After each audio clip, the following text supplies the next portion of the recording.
treats people bad. Oh, yeah, shut the fuck up. That's all I'm gonna say.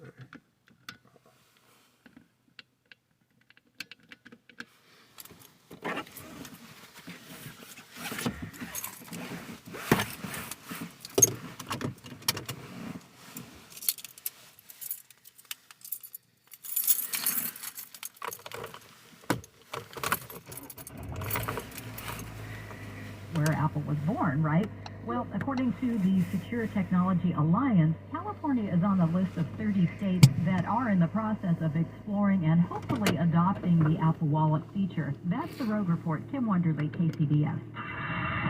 Let's get another road report right now. We go to the KCBS traffic desk and Frank Munich. Well, we are looking at a problem in San Jose, northbound 680, just before Berryessa Road. This is an injury crash involving one car that apparently veered off of the roadway and into some bushes. Some smoke was seen coming from that car, and now we have crews on the shoulder, but no indication that lanes are blocked. In the Santa Rosa area, we have a solo car crash there, but that's also on the right-hand shoulder, northbound 101, just before Citrus Fair Drive. No indication that lanes are blocked, and we haven't been spying any slow traffic at the scene. Your next update at 12:38 on the traffic leader, KCBS. Mostly cloudy overnight, lows in the 40s. Sunny later today after a few morning clouds, mainly at the coast. Winds kicking up a bit in the afternoon hours. Highs later today, upper 50s at the coast, 60s along the bay, 70s inland. Traffic and weather together on the 8th on All News 106.9 and AM 740 KCBS. Women's heart is in a race to save lives. Heart disease is the #1 killer of women. It's 80% preventable, if you know the facts. Millions of women are living with or at risk of different types of heart disease, like AFib, which is a type of irregular heartbeat. It affects both women and men, but women with AFib have a higher risk of stroke and death than men. Get educated. See your doctor. Know the facts. Diet and exercise are key to staying healthy. Know the risks. Women's Heart does something really unique, solely focusing on women and providing peer-to-peer support. To win this race, we all have to do it together. Our hearts beat as one.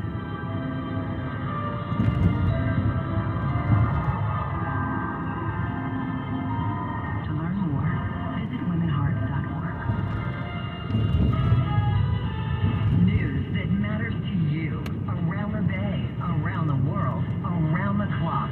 All News 106.9 and AM 740 KCBS. It's Sunday, April 3rd. Coming up on KCBS, Russia's chief negotiator says ceasefire talks are set to resume Monday as Ukraine manages to push back Russian forces in Kyiv.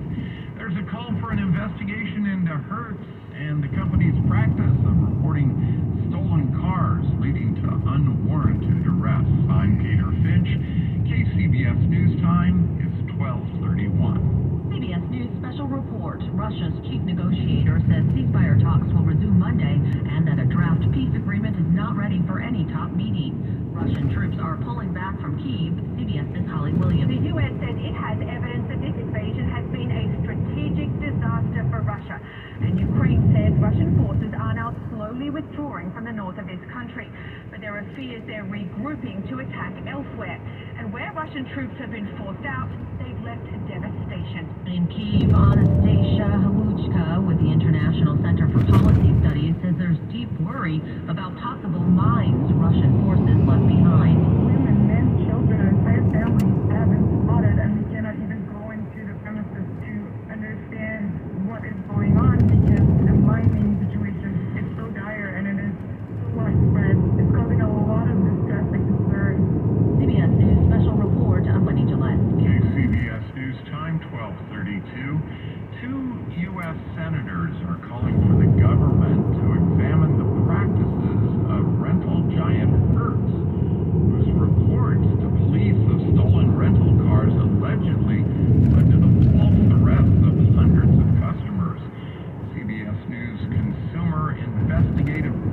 correspondent Anna Werner has more. The man being put in handcuffs is a former federal law enforcement officer. Just me and his hand, you understand? Okay. All right. He was on a business trip in Oklahoma City on May 9th of last year, he says, when he stopped at a convenience store. He doesn't want his name used because he used to work undercover, but told us one of the officers approached me and asked me, is that your car out there, white vehicle out there yours? And I said, yes sir, it's a rental car. he rented the car from Hertz just a few hours earlier, but police told him the car was reported stolen. Much to my surprise, I ended up in the back of a police car. So he pulled up his Hertz rental agreement on his phone and handed it to the officer. Well, I'm trying to see where the actual car is that shows this specific car. I was getting frustrated because we've been at this for probably more than 30 minutes. His frustration boiled over, he says, in a sarcastic comment to the officer. I made that up, I'm sorry. I made that email up tonight. Which resulted in this exchange. I can book you into the worst county jail in the entire United States now, just based on me watching you leave that car and it being reported as stolen. Just like that, okay? And that's a felony charge you have to bond out on. But then the officers contacted Hertz.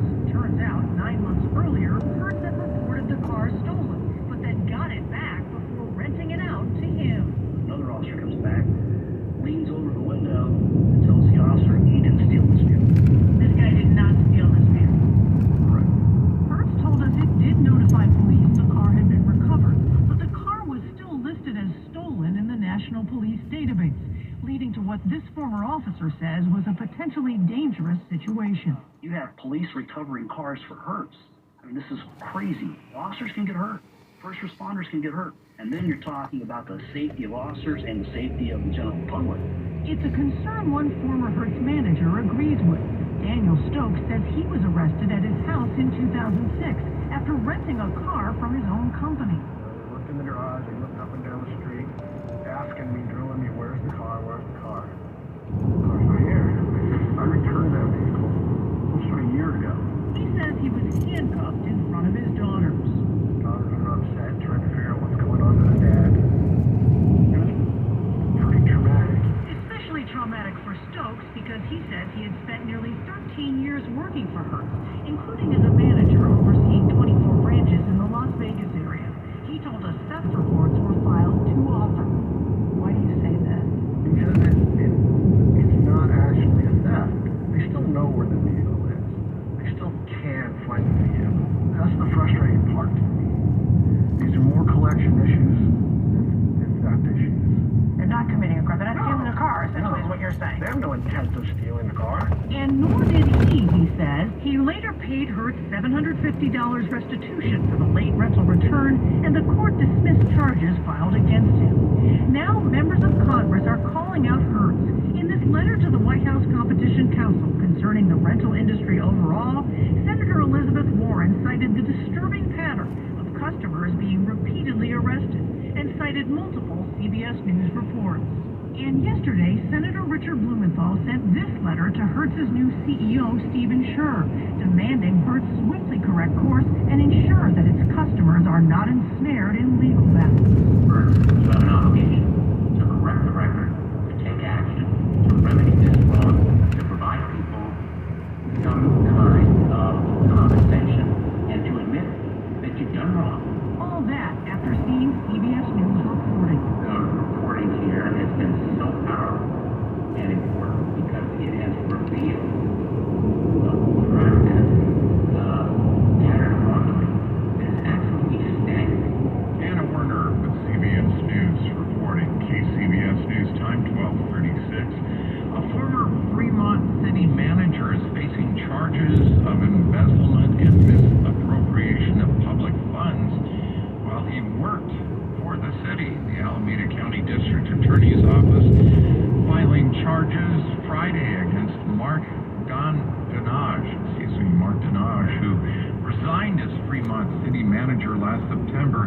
He'd been with the city since 2018 after being fired as Manhattan Beach's city manager. In a statement, the city of Fremont says it's actively monitoring the case and will evaluate the impact of the criminal proceedings on the terms of Dinaj's severance package. We'll check traffic in 60 seconds. He was the heart of your family, and he taught you our history. He helped you fix your first flat. He was the best backyard DJ around, and every time he'd tell a story, he'd own the room. But now more than ever, he may feel alone. Today, older adults and their loved ones are struggling to connect, in a time when connection has never been more important. But there is something we can do. Embrace our older loved ones through StoryCorps Connect. With StoryCorps Connect, you can honor seniors remotely with an interview about their life. Every interview will be archived at the Library of Congress, becoming part of American history, so that years from now, future generations can listen in. All right, Grandpa. What's one piece of advice you have for me? Just 3 words, sweetheart. Courage. The man that has the best stories still has plenty of stories to tell. So connect virtually and choose a conversation of a lifetime at StoryCorpsConnect.org/AARP. Connect, honor, share. StoryCorps Connect. A message from AARP, StoryCorps, and the Ad Council. Time to head back to the KCBS Traffic Center for a check of your early morning drive. Trent Munich, it's time for us to head back to San Jose for a problem northbound 680 before Berryessa Road. This is a solo car crash involving a car that lost control, spun out, wound up into some bushes off of the right-hand shoulder, and some indications that we had a car fire. That car catch on fire as a result. Nothing has been reported blocking lanes, so we're not seeing anything in the way of fluid, but you will see a lot of flashing lights on the shoulder, so it could be a bit of a visual hazard as you pass by. We do have a lane blocked now in Livermore, westbound 584 Greenstone Road. That's partially blocking the far right. Your next update at 12:48 on the traffic leader, KCBS. Mostly cloudy overnight, lows in the 40s. Sunny for your Sunday, except for a few morning clouds, mainly at the coast. Winds kicking up a bit in the afternoon. Some expected highs later today. San Francisco, 62 degrees. Oakland, Redwood City, and Fremont, 67. Morgan Hill, Concord, and Santa Rosa, 74 degrees. Traffic and weather together on the 8th on All News 106.9 and AM 740 KCBS. For the safety of students, families, and teachers, schools across our country are closing. School closures can have significant and lasting consequences, particularly for vulnerable students who may face hunger, homelessness, and even trauma. That's where our organization, Communities in Schools, can help. For years, we've had caring adults inside schools helping these students stay in school. Now, we are taking our work beyond the school walls. Our caring adults are delivering meals, providing household supplies, connecting kids with online classrooms, and using technology to maintain the one-on-one relationship we know can transform the lives of students and their families. Communities in Schools, going wherever we are needed, doing whatever it takes to empower students to succeed in school and in life. To see how you can help kids succeed, visit communitiesinschools.org. KCBS News Time 12:41 as our News Watch continues early on a Sunday morning. A new report is showing just how many problems are facing the private home care industry in California. KCBS's Megan Goldstein reports. The issues are on both sides. There are problems for those looking to employ a home health care worker, like facilities, costs, and problems for those working in the profession, like Tess Patar. This crisis means working jobs where we are paid $120 plus for 24 hours without overtime pay and sometimes late paychecks.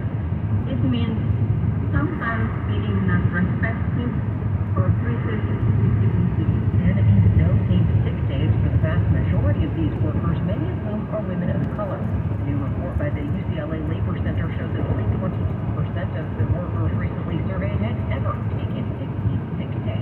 But the study presents solutions as well, says report co-author Lindsay Ime Hong, who says the infrastructure that everyone in the state could follow would ensure that no one falls through the cracks. Specifically, provide education to domestic employers, consumers, and workers. As part of this education, consumers should learn how to identify home care agencies and RCFDs that are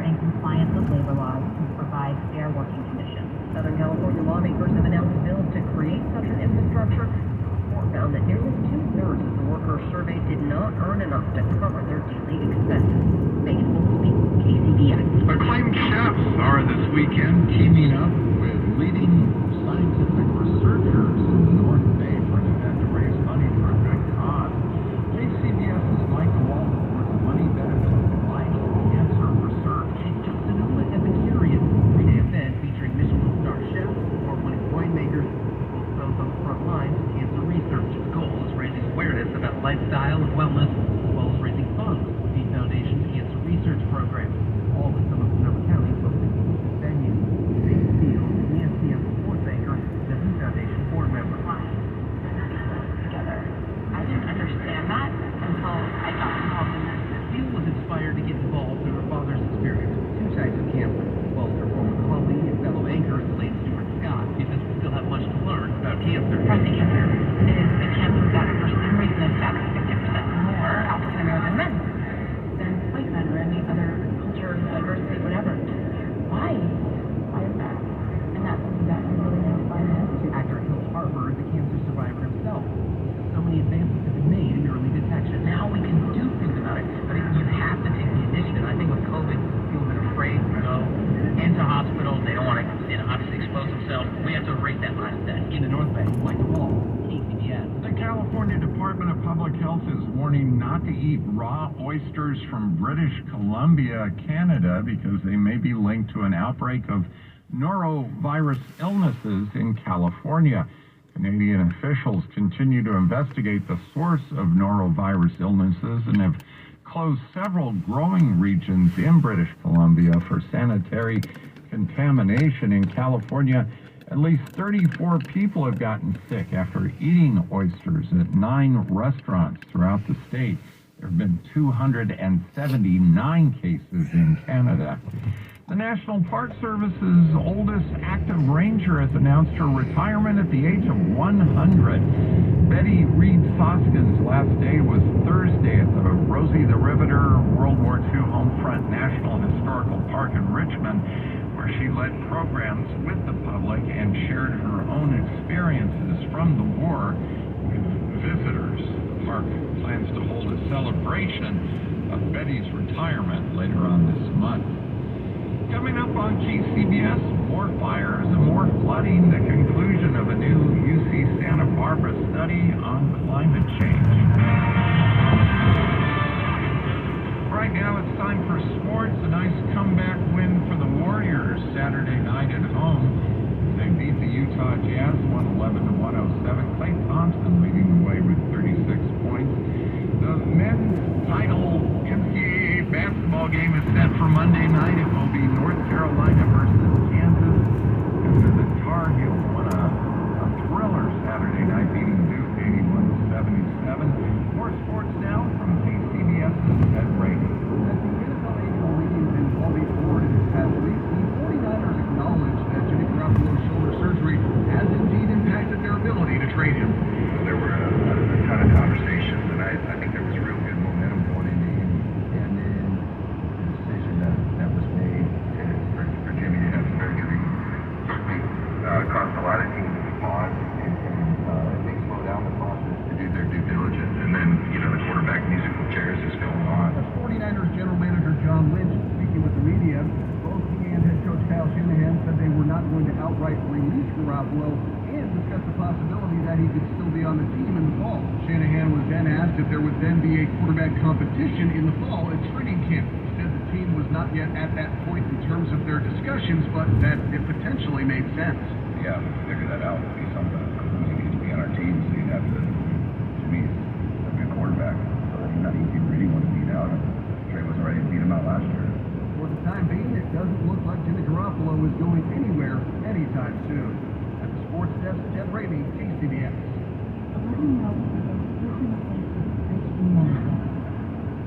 Not money. But you have time. Her job is to play, grow, and learn. For kids like her in the world's poorest places, poverty gets in the way. There was a time when Hazel had to trek more than 2 hours every day to collect water from a dirty river. Once, when she got a life-threatening infection and her mother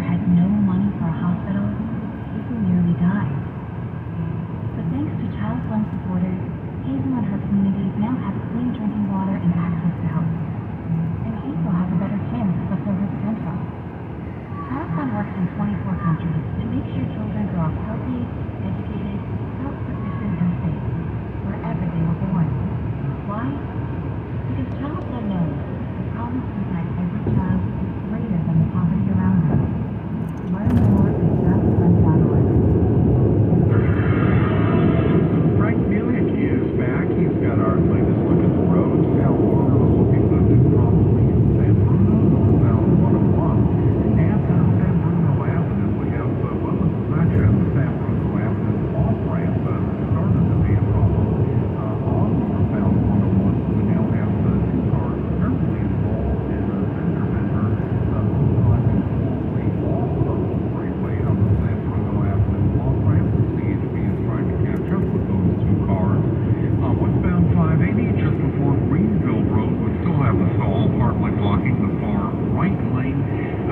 We have crews on the scene, no indication as to how long it's going to take to reopen that far right lane. And we have a report of a small grass fire triggered by an accident. This is just off the roadway off the shoulder of northbound 680 before Berryessa Road. One car veered out of control into some bushes, and that triggered a car fire. So we still have fire crews on the shoulder there.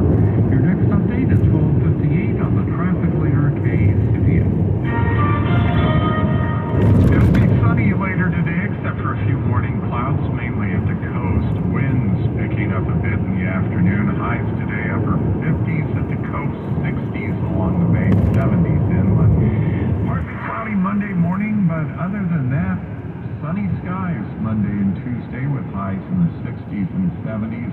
Becoming much warmer midweek with highs in the 70s and 80s Wednesday, getting into the low 90s inland on Thursday, but then cooling back down a little bit on Friday. It'll be partly cloudy, mid-60s to low 80s. The game time temperature for the Giants home opener next Friday should be around 70 degrees. Right now in San Francisco, it's 54 degrees. In Novato, 52 degrees. In Saratoga, 55 degrees. Livermore, 57. In Half Moon Bay, it's 48 degrees. Traffic and weather together on the 8s on All News 106.9 and AM 740 KCBS. Pixie Clay is at the KCBS editor's desk. KCBS News Time is 12:50. Disturbing predictions in a global warming study out of UC Santa Barbara. It says people can expect to be impacted by two extremes: more fires, more flooding. We get more from reporter Natalie Tavidian with Odyssey sister station KNX in Los Angeles. Calling it a 1-2 punch, where we first see fire season and then mudslides, this study out of Santa Barbara shows it's actually going to happen more frequently unless people globally reduce CO2 emissions. These increases are massive. They are starting to be felt now, and many different places are going to be impacted by these increases in risk. Samantha Stevenson is a professor at UCSB. She authored the study. She says even though the West is getting more dry, that means wildfire season can go longer, leaving burn scars that then will be hit with rain. And I think that what we're going to have to do instead is focus on adaptation. So once these wildfires have happened, what action can we take to try to, say, evacuate parts of the burn zone, to really be on top of forecasting efforts if we expect that a heavy rainfall event might be imminent? The report looked at patterns across 11 western states. As more private companies are setting their sights on space, there's a danger of even greater pollution of the Earth's atmosphere, as KCBS's Matt Bigler reports. That's why the UN is taking action to ban a toxic substance from being used in satellites. We're talking about mercury, which works really well as a propellant for satellite engines. It is non-volatile, so it's like a fluorovinyl, and it's also pretty heavy, and so every individual atom of it that you move out the back is a greater change in velocity than a lighter gas. The problem, says Kevin Bell, staff counsel at Public Employees for Environmental Responsibility, is that mercury is also highly toxic and could end up back in Earth's atmosphere. It's not necessarily bad just to have mercury in space in general. Like, it's not going to hurt anybody where it's there, but because it is so heavy, it ends up falling back to Earth after it gets used. That's why this week the UN voted to reduce the environmental impact of space satellites by phasing out the use of mercury by the year 2025. Some space companies have reportedly researched using mercury in satellites. NASA abandoned it in the 1970s because the environmental impact was too high. Matt Bigler, KCBS. It didn't take long